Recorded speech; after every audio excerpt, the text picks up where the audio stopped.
जय माता दी। मैं रजनी दीक्षित ज्योतिष आचार्य आप सभी का बहुत बहुत स्वागत करती हूँ जय माँ दुर्गा ज्योतिष केंद्र के यूट्यूब चैनल पर। आज मैं आपको श्री हरितालिका व्रत कथा सुनाऊंगी।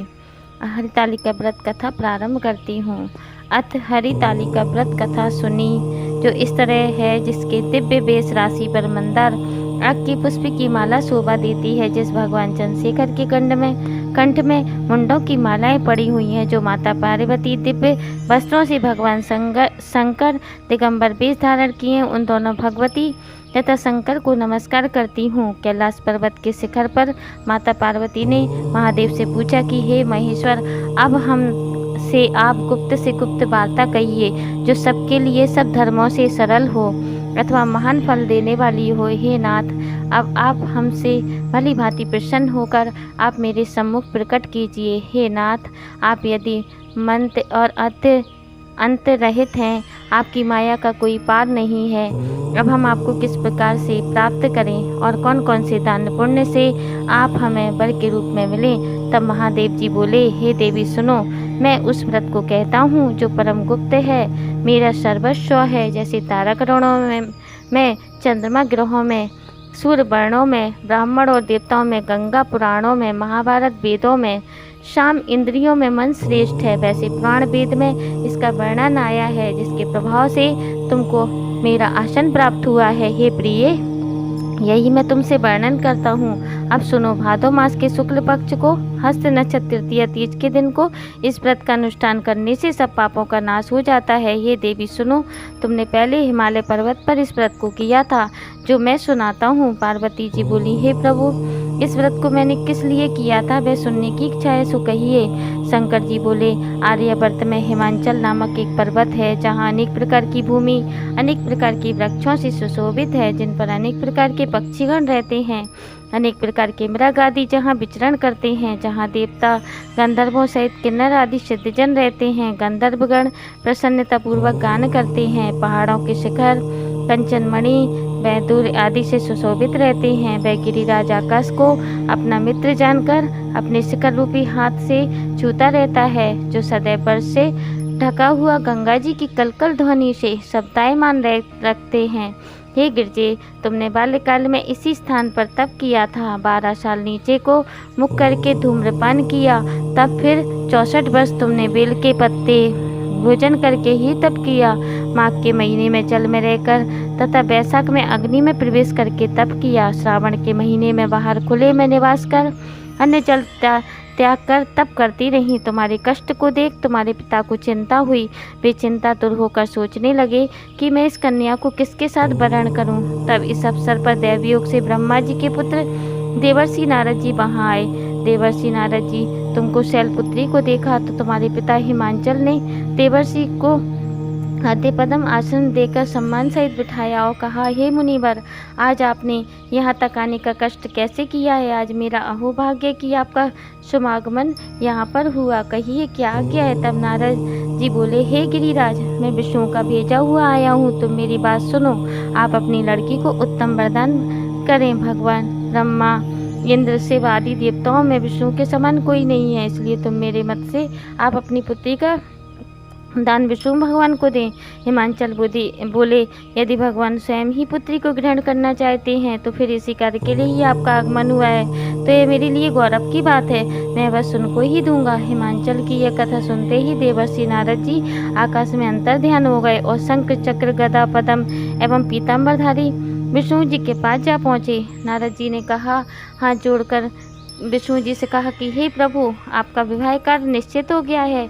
यह हिमांचल ने प्रसन्नता पूर्वक कहा, हे पुत्री, मैंने तुमको गरुड़ ध्वज भगवान विष्णु को अर्पण कर दिया है। पिता के वाक्यों को सुनते ही पार्वती जी अपनी सहेली के घर गईं और पृथ्वी पर गिरकर अत्यंत दुखित होकर विलाप करने लगी। उनको विलाप करते हुए देखकर सखी बोली, हे देवी, तुम किस कारण से दुख पाती हो तो मुझे बताओ, मैं अवश्य तुम्हारी इच्छा पूर्ण करूंगी। तब पार्वती बोली, हे सखी सुनो, मेरी जो मन की अभिलाषा है अब मैं सुनाती हूँ। मैं महादेव जी को वरण चाहती हूँ, इसमें संदेह नहीं है। मेरे इस कार्य को पिताजी ने बिगाड़ना चाहा है, इसलिए मैं अपने शरीर का त्याग करूँगी।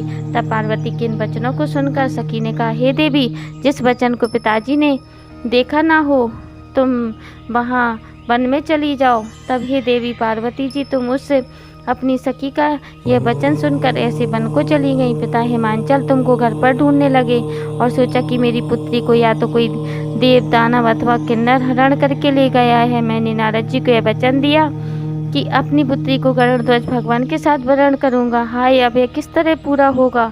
ऐसा सोचकर बहुत चिंतातुर हो मूर्छित हो गए। तब सब लोग हाहाकार करते हुए दौड़े आए और मूर्छा नष्ट होने पर गिरिराज से बोले, हमें अपनी मूर्छा का कारण बताओ। हिमांचल बोले, मेरे दुख का कारण यह है कि मेरी रत्न रूपी कन्या का कोई हरण कर ले गया है। यह सर्प डस गया अथवा सिंह या व्याघ्र मार डाला है। ना जाने वह कहाँ है, कहाँ चली गई, या उसे किसी राक्षस ने मार डाला है। इस प्रकार वह कहकर गिरिराज दुखित होकर इस तरह कांपने लगे जैसे तीव्र वायु चलने पर कोई वृक्ष कांपता है। इसके बाद पार्वती जी तुमको गिरिराज सखियों सहित घने जंगल में ढूंढने निकले। सिंह व्याघ्र आदि हिंसक जंतुओं के कारण वन महाभयानक प्रतीत होता था। तुम भी सखी के साथ जंगल में घूमती हुई भयानक जंगल में एक नदी के तट पर एक गुफा में पहुंची। उस गुफा में तुम अपनी सखी के साथ प्रवेश कर गई, जहां तुम अन्नदान का त्याग करके बालू का लिंग बनाकर मेरी आराधना करती रही। उसी स्थान पर भाद्रपद मास की हस्त नक्षत्र युक्त तृतीया के दिन तुमने मेरा विधि विधान से पूजन किया। तब रात्रि को मेरा आसन डोलने लगा। मैं उस स्थान पर आ गया जहाँ तुम और तुम्हारी सखी दोनों बैठी थी। मैंने आकर तुमसे कहा, मैं तुमसे बहुत प्रसन्न हूँ, तुम मुझसे वरदान मांगो। तब तुमने कहा कि हे देव, यदि आप प्रसन्न हैं तो अब महादेव जी जो मेरे पति हों, मैं तथास्तु ऐसा ही होगा कहकर कैलाश पर्वत को चला गया। तुमने प्रभात होते ही उस बालू की प्रतिमा को नदी में विसर्जित कर दिया। हे सुबह तुमने वहाँ अपनी सखी सहित व्रत का पारायण किया। इतने में हिमवान भी तुम्हें ढूंढते हुए उसी वन में आ पहुँचे। वे चारों ओर तुम्हें न देखकर मूर्छित होकर जमीन पर गिर पड़े। उस समय नदी के तट पर दो कन्याओं को देखा तो वे तुम्हारे पास आ गए। तुम्हें हृदय से लगाकर रोने लगे और बोले, तुम इस सिंह व्याघ्र आदि युक्त घने जंगल में क्यों चली आई। पार्वती जी बोली, तुमने कहा, हे पिता सुनिए, मैंने पहले ही अपना शरीर शंकर जी को समर्पित कर दिया था, किंतु आपने इसके विपरीत कार्य किया है, इसलिए मैं वन में चली गई। ऐसा सुनकर हिमवान ने फिर तुमसे कहा कि मैं तुम्हारी इच्छा के विरुद्ध यह कार्य नहीं करूँगा। तब वे तुमको लेकर घर पर आए और तुम्हारा विवाह हमारे साथ कर दिया। हे प्रिय, उसी व्रत के प्रभाव से तुमके मेरा अर्धासन प्राप्त हुआ है। इस व्रत राज को मैंने अभी तक किसी के सम्मुख प्रकट नहीं किया है। हे देवी, अब मैं तुमको बताता हूँ, सो मन लगा कर सुनो। इस व्रत का नाम व्रतराज क्यों पड़ा। तुमको सखी हरण करके ले गई थी, इसलिए व्रत का नाम हरतालिका नाम पड़ा। पार्वती जी बोली, हे स्वामी, आपने इस व्रतराज का नाम तो बताया, किंतु मुझे इसकी विधि एवं फल भी बताइए। इसके करने से किस फल की प्राप्ति होती है। तब शंकर जी बोले कि स्त्री जाति के अत्युत्तम व्रत की विधि सुनिए। सौभाग्य की इच्छा रखने वाली स्त्री इस व्रत को विधि पूर्वक करे। उसमें केले के खम्भों से मंडप बनाकर बंधन बारों से सुशोभित करे। उसमें विविध रंगों से रेशमी वस्त्र की चांदनी तान देवे। फिर चंदन आदि सुगंधित द्रव्यों से लेपन करके स्त्रियां एकत्र हों। शंख भैरी मृदंग बजाए विधि पूर्वक मंगलाचार गीत बात करके गौरा और शंकर स्वर्ण निर्मित प्रतिमा को स्थापित करें। फिर शिव जी पार्वती जी का गंध धूप दीप पुष्प आदि से विधि सहित पूजन कर अनेक प्रकार के नैवेद्य मिठाइयों का भोग लगाएं और रात को जागरण करें। नारियल, सुपारी, जवारी, नींबू, लौंग, अनार, नारंगी आदि फलों को एकत्रित करके धूप दीप आदि मंत्रों द्वारा पूजन करें। फिर मंत्रों का उच्चारण करें। शिवाय से लेकर उमा शिवाय के मंत्रों तक में प्रार्थना कर अथवा प्रार्थना मंत्रार्थ हे कल्याण स्वरूप शिव है मंगल रूप महेश्वरा। हे शिवे, आप हमें सब कामनाओं को देने वाली देवी कल्याण रूपे तुमको नमस्कार है। कल्याण स्वरूप माता पार्वती जी, हम आपको नमस्कार करते हैं और श्री शंकर जी को सदैव नमस्कार करते हैं। ब्रह्म पापणी जगत का पालन करने वाली माता जी, आपको नमस्कार है। हे सिंह वाहिनी, सांसारिक भय से व्याकुल हो मेरी रक्षा करें। हे महेश्वरी, मैंने इसी अभिलाषा से आपका पूजन किया है। हे पार्वती माता, आप हमारे ऊपर प्रसन्न होकर मुझे सुख सौभाग्य प्रदान करें। इस प्रकार मंत्रों द्वारा उमा सहित शंकर जी का पूजन करें तथा विधि विधान सहित कथा सुनकर गौ वस्त्र तथा आभूषण ब्राह्मणों को दान करें। इस प्रकार से पति तथा पत्नी दोनों को एकाग्रचित्त होकर पूजन करें। वस्त्र आभूषण आदि संकल्प द्वारा ब्राह्मण को दक्षिणा दे। हे देवी, इस प्रकार व्रत करने वाले के सभी पाप नष्ट हो जाते हैं। फिर वह 7 जन्म तक राज्य, सुख और सौभाग्य को भोगती है। जो स्त्री इस तृतीया के दिन अन्नाहार करती है और इस व्रत को नहीं करती, वह 7 जन्म तक बंध्या एवं विधवा होती है। जो स्त्री इस व्रत को नहीं करती, वह धन और पुत्र के शोक से अधिक दुख को भोगती है तथा वह घोर नरक में जाकर कष्ट पाती है। इस दिन अन्नाहार करने वाली सूकरी, फल खाने वाली बानरी तथा जल पीने वाली टिटहरी, शरबत पीने वाली जोंक, दूध पीने वाली सर्पणी, मांस खाने वाली बाघनी, दही खाने वाली बिलारी, मिठाई खाने वाली चींटी, मांस खाने वाली बाघनी, दही खाने वाली बिलारी, मिठाई खाने वाली चींटी, सब चीज़ें खाने वाली मक्खी का जन्म पाती है। सोने वाली अजगरी, पति को धोखा देने वाली मुर्गी का जन्म पाती है। स्त्रियों को परलोक सुधारने के लिए व्रत करना चाहिए। व्रत के दूसरे दिन व्रत का पारायण करने के बाद चांदी, सोना, तांबे, आकाशी के पात्र में ब्राह्मण को अन्नदान करना चाहिए।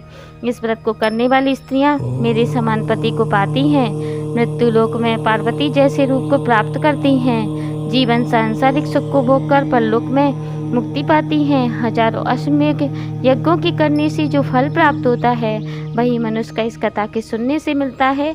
हे देवी, मैंने तुम्हारे सम्मुख यह व्रत सब व्रतों में उत्तम है, इस व्रत का वर्णन किया, जिसके करने से मनुष्य सब पापों का नाश हो जाता है। हरितालिका व्रत कथा समाप्त हुई। बोलो बोलो उमापति भोलेनाथ की जय। तो दोस्तों, यह थी हरितालिका व्रत की कथा। आप सब स्वस्थ रहें, प्रसन्न रहें और माँ भगवती दुर्गा, भगवान भोलेनाथ, शिव, माता गौरी की आप पर अपार कृपा बरसे, यही हमारी कामना है। तो आज का वीडियो यहीं समाप्त होता है। कल की वीडियो में फिर मिलेंगे। मेरे चैनल को सब्सक्राइब करें, वीडियो को लाइक और शेयर करें और आने वाले समय में मेरी वीडियो देखने के लिए बेल नोटिफिकेशन को ऑल पर सिलेक्ट करें।